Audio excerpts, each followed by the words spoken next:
इयत्ता चौथीची तिसरी कविता आहे. कवितेचे नाव आहे पावसा पावसा ये ये. आता आपण या कवितेचे वाचन करूया. माझ्यासोबत तुम्ही सुद्धा वाचायचे आहे.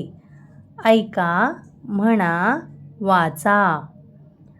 झरझर झरझर झरझर झरझर आला आला वारा, वारा टपटप टपटप टपटप टपटप पडल्या पडल्या गारा. गारा धडम धडम धडम धडम ढगांचा ढगांचा बाजा.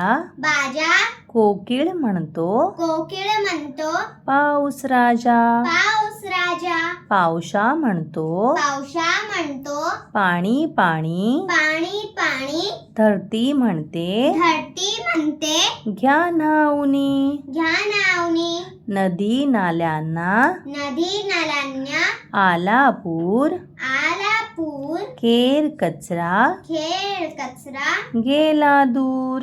गेला दूर माती झाली माती झाली चिंब चिंब.